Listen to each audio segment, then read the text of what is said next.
जम्मू कश्मीर में पहलगाम के हमले के बाद जो सरकार ने इनिशिएटिव दिए उसमें ये था कि जो पाकिस्तानी जिस रियासत में मौजूद है उन्हें वापस भेजा जाएगा। लेकिन जब ज़मीन पर इसे अमलाने की बात आई तो बहुत सारी दिक्कतें और परेशानियां सामने आईं।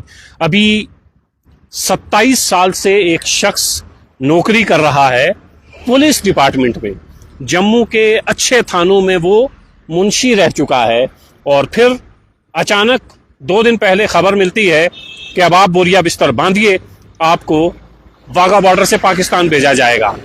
सफीर चौधरी हाई कोर्ट पहुंचते हैं, हाई कोर्ट से राहत मिलती है, लेकिन ये राहत कल मिली थी। आज पूरे दिन सफीर चौधरी कोशिश करते रहे मीडिया के जरिए, कोर्ट के जरिए, कि किसी तरीके से वो शख्स जो पिछले 27 साल से पुलिस में है, मेंढर का रहने वाला है, उसे यहीं रहने दिया जाए। और 27 साल से आप तसव्वुर करें, 27 साल से एक आदमी पुलिस में है, अचानक ये कहा जाता है कि अब आपको पाकिस्तान जाना है। सफीर चौधरी फोन लाइन पर मेरे साथ हैं। सफीर साहब, जरा कहानी बताइएगा, एक पुलिस वाला जो 27 साल से पुलिस की नौकरी कर रहा है, अचानक खबर मिलती है वो तो पाकिस्तानी है, उसे पार भेजा जाए, क्या मामला है सर? सबसे पहले तो मैं आपका शुक्रिया अदा करता हूँ। उसके साथ साथ मैं सबसे पहले अपने इंडियन जुडिशरी का शुक्रिया अदा करना चाहता हूँ। जिस वो एक कड़ी थी हमारे पास, जिसकी वजह से जो आज ये परिवार बिखरने से बच गया। ये लगभग कोई 500 से ज्यादा लोगों का परिवार है, जिसमें 9 लोग ऐसे थे जिनकी उम्र, जब ये जहाँ से माइग्रेट हुए, जब वापस आए, किसी की भी उम्र 8 साल से ज्यादा नहीं थी। ठीक। तो इनके फादर मदर जो थे वो यहाँ के रहने वाले थे, और पिछले इनकी जनरेशन की बात करें, इनके परदादा लड़का सब लोग यहाँ के रहने वाले थे। मेंढर सलवा इनका गाँव है, और आपको भी पता है और बाकी आपकी शायकीन भी जानते हैं सारे कि आधा मेंढर आज भी हमारा पीओके में है, आधा पुंछ जो है वो आज भी पीओके में है। उसका नाम वहाँ पर भी पुंछी रखा है, वहाँ पर भी मेंढर ही है। ठीक। तो उससे क्या हुआ कि जब 65 का जंग हुआ, गोलाबारी शुरू हुई, तो लोग अपने रिलेटिव्स के यहाँ एक गाँव से दूसरे गाँव में शिफ्ट हुए जान बचाने के लिए। तो ये भी इसी तरीके से शिफ्ट हुआ है। बाद में पता चला कि वो आधा गाँव जो था वो इनका जो है वो उस साइड पे चला गया, और आधे के बीच में से इन्होंने वो दीवार काट ली के बीच, जिसको हम आज LAC या LOC के नाम से जानते हैं। ठीक है। तो इस सिलसिले के अंदर जब ये लोग वहाँ चले गए, जब बाद में हालात ठीक हुए तो ये वापस आ गए। ठीक। पश्चिमी यहाँ के रहने वाले हैं, इनकी जमीनें यहाँ पर है, सारा कुछ इनका आज का नहीं, मतलब दादा परदादा से इनका यहीं पर है सारा सिलसिला। ठीक। ये सारा होने के बावजूद आज ये जब गवर्नमेंट ने आर्डर निकाला, तो इसमें हमारा गम गुस्सा ये था कि गवर्नमेंट को कोई स्पेसिफिक आर्डर निकालना था कि इन पाकिस्तानियों को, ये तो पाकिस्तानी है नहीं है। बिल्कुल। ये भाग के जब गए तो ये गए POJK में। POJK तो हिंदुस्तान का अटूट अंग है, बिल्कुल, इसको मानते हैं जी। ये सीटें हमने वहाँ पर रिजर्व रखी है, तो ये पाकिस्तानी कैसे हो? बिल्कुल।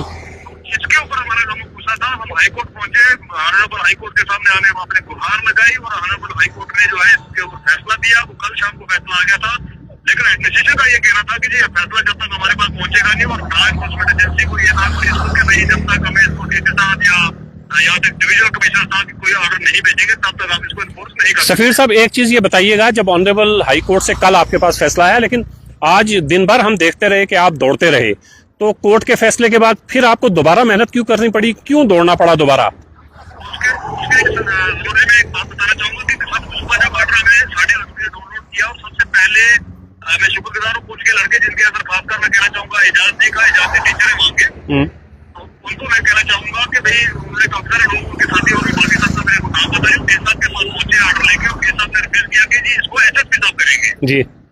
जबकि DC साहब भी, SSP साहब भी, SHO साहब भी, ये सब लोग उस फैसले के अंदर पार्टी है। ठीक। तो मुझे इस बात की अभी तक समझ नहीं आई कि उन्होंने क्यों रिफ्यूज किया। फिर जब SSP साहब से मिलने के लिए ये लोग पहुंचे, तो SSP साहब ने कहा जी DC साहब करेंगे। तो ये काफी देर तक, लगभग 2 बजे तक ये इसी तरीके से चलता रहा। 2 बजे के बाद इन लोगों ने रिप्लाई करना हमें बंद कर दिया, जिसका हमें बड़ा दुख है कि भी डिप्टी कमिश्नर हो या SSP हो, ये डिस्ट्रिक्ट के मालिक है, डिस्ट्रिक्ट के माई बाप है। ठीक।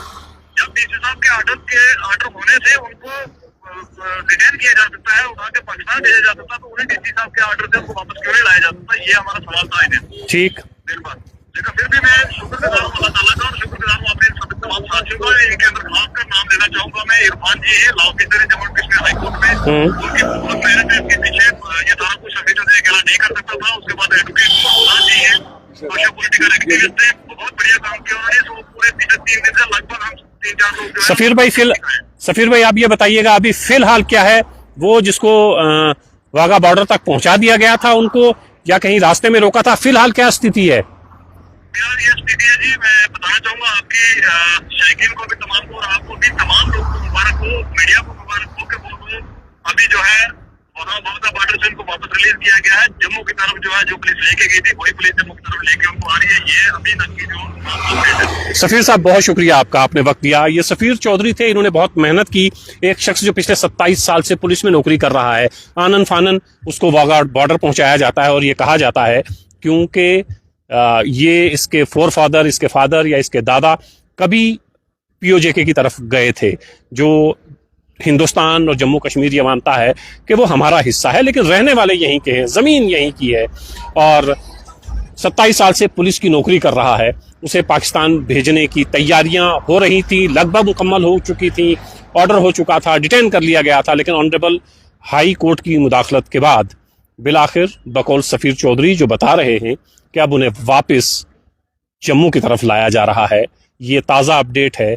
जो 27 साल से पुलिस में नौकरी कर रहा शख्स जिसे पाकिस्तान भेजा जा रहा था, फिलहाल कोर्ट के ऑर्डर के बाद रोक लग गई है और उसे वापस जम्मू लाया जा रहा है।